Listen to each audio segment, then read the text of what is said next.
മുല്ലപ്പൂമ്പൊടി ഏറ്റുകിടന്നാൽ തുമ്പപ്പൂവിനും സുഗന്ധമുണ്ടാവും. അതെ, കോരിത്തെറിപ്പിക്കുന്ന ഗന്ധമുള്ള മുല്ലപ്പൂവ് എല്ലാവരുടെയും വീട്ടിൽ കുറ്റിമുല്ലയുണ്ടാവും. ഒരു കുറ്റിമുല്ലയിൽ നിന്ന് തന്നെ ഒരുപാട് തൈകൾ ഉണ്ടാക്കുന്നത് എങ്ങനെയെന്നാണ് ഈ വീഡിയോയിൽ പറയുന്നത്. ഞാൻ ഈ രീതിയിലാണ് കുറ്റിമുല്ല തൈകൾ ഉണ്ടാക്കിയെടുക്കുന്നത്.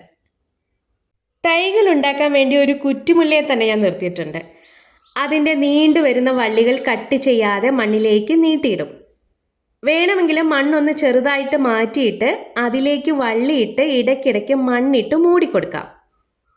ഇനി മണ്ണിട്ട് കൊടുത്തില്ലെങ്കിൽ സാരമില്ല, ഈ വള്ളികൾ ഇങ്ങനെ നീണ്ടു കിടന്ന് വേര് പിടിച്ചോളും.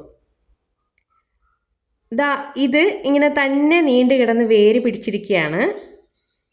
ഇനി ഇവിടെ കുറച്ച് മണ്ണിട്ട് കൊടുത്ത് നന്നായി വേരായതിനു ശേഷം മാറ്റി നടാം. ഇതൊക്കെ ഇങ്ങനെ മണ്ണിട്ട് വേര് പിടിപ്പിച്ചവയാണേ. ഇതിലൊക്കെ മുട്ടുകൾ വരെ വന്നിട്ടുണ്ട്. ഗ്രൗണ്ട് ലെയറിങ് ചെയ്യാൻ ഏറ്റവും പറ്റിയ ചെടി എന്ന് പറയുന്നത് കുറ്റിമുല്ലയാണ്. ഒരു വള്ളിയിൽ നിന്ന് തന്നെ 3-4 തൈകൾ കിട്ടും. അങ്ങനെ ഒരു 5-6 വള്ളികളിൽ നിന്ന് നമുക്ക് ഒത്തിരി തൈകൾ ഉണ്ടാക്കിയെടുക്കാം. കുറ്റിമുല്ല കൃഷി വളരെ ആദായമുള്ള ഒരു കൃഷിയാണ്.